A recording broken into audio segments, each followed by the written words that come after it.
Assalamualaikum warahmatullahi wabarakatuh. Perkenalkan, nama saya Riri Fitriasari.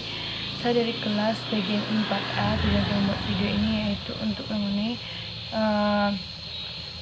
tugas 3 mata kuliah profesi dan etika keguruan. Yang pertama yaitu saya akan menerangkan perbedaan pedagogik dan teoritis dan pedagogik praktis. Yang pertama yaitu pedagogik teoritis merupakan cabang dari pedagogik yang bertugas untuk menyusun pengetahuan yang bersifat teoritis mengenai pendidikan anak. Sedangkan pedagogik praktis merupakan cabang dari pedagogik yang bertugas untuk menyusun sistem pengetahuan mengenai cara-cara bertindak dalam praktik mendidik anak.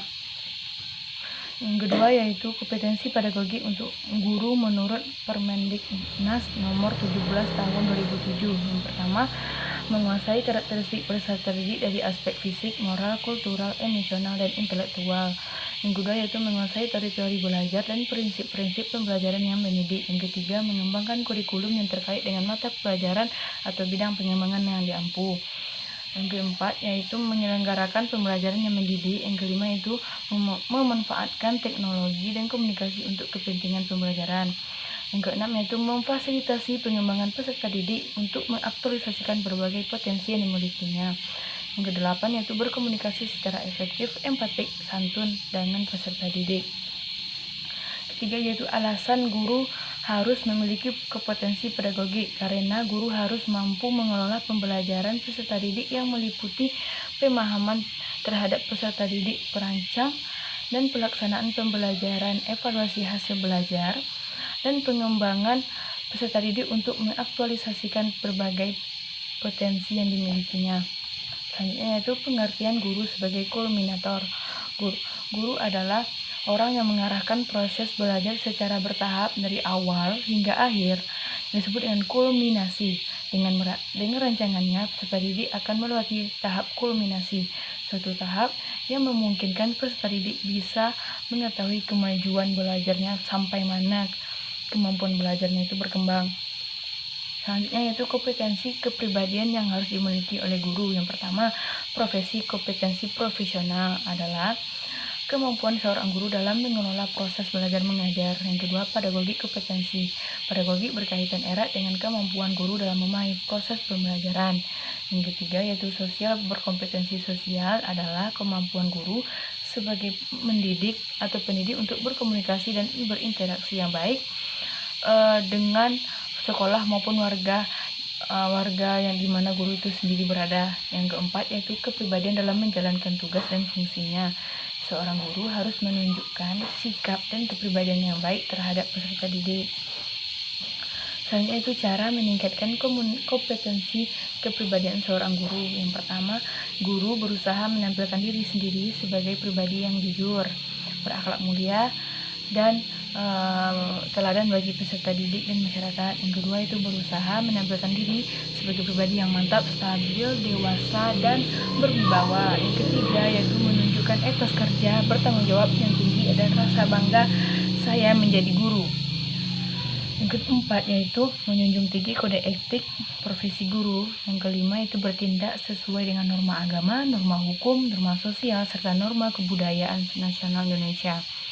Yang keenam yaitu selalu berusaha untuk mengembangkan diri secara mandiri dan berkelanjutan.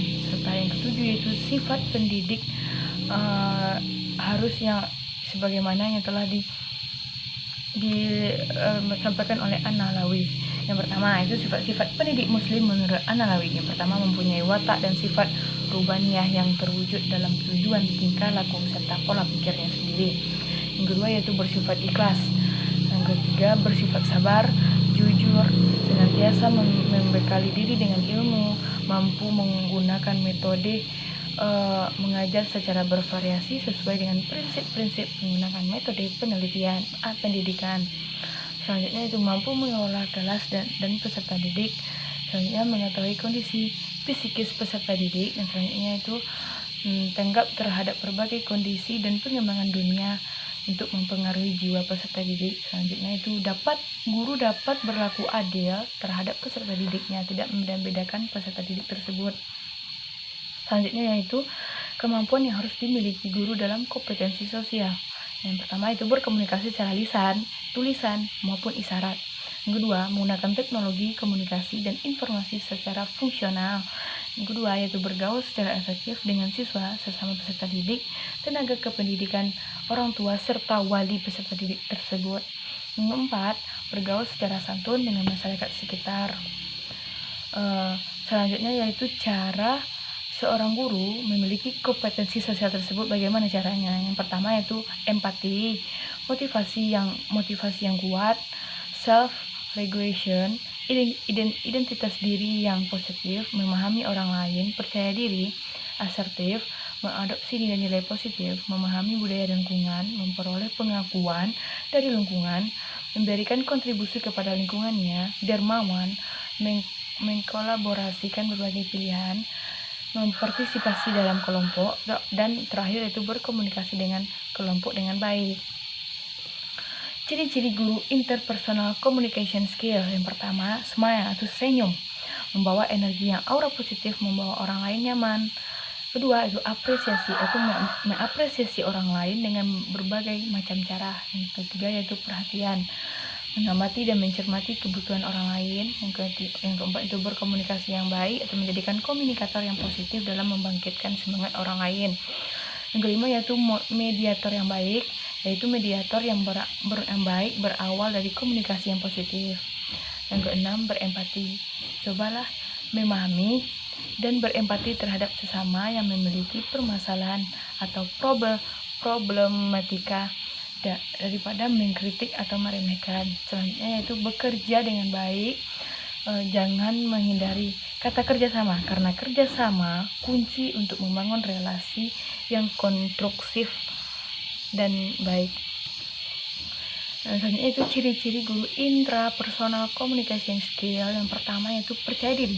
Percaya diri adalah kemampuan individu untuk mendapatkan memahami atau meyakini seluruh potensinya agar dapat mempergunakan diri dengan lingkungan hidupnya. Yang kedua, penilaian diri adalah kemampuan individu untuk menyadari kekuatan, kelemahan dirinya. Yang ketiga yaitu kesadaran emosi, adalah kemampuan untuk mengenali dan memahami perasaan sewaktu perasaan itu terjadi.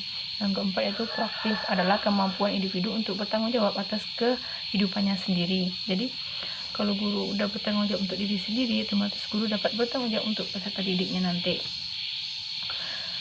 Terakhir yaitu kompetensi profesional yang dimiliki guru mendesain kurikulum. Yang pertama itu merancang, yaitu kegiatan pokok yang perlu dilakukan oleh tahap ini adalah merancang atau mengembangkan silabus yang merupakan panduan penyelenggaraan kegiatan belajar mengajar. Kedua itu implementasi atau implementasi kurikulum merupakan suatu kegiatan yang bertujuan untuk mewujudkan atau melaksanakan kurikulum maupun secara tertulis maupun tidak tertulis ke dalam bentuk nyata di kelas. Yang ketiga yaitu yang terakhir, evaluasi. Ada kaitannya antara desain kurikulum yang berlaku dengan sistem evaluasinya. Hal ini sangat beralasan karena evaluasi merupakan salah satu komponen pokok dalam kurikulum. Sekian dapat saya sampaikan. Saya mohon maaf. Salah dan juga saya mohon maaf. Saya sudahi dengan Assalamualaikum warahmatullahi wabarakatuh.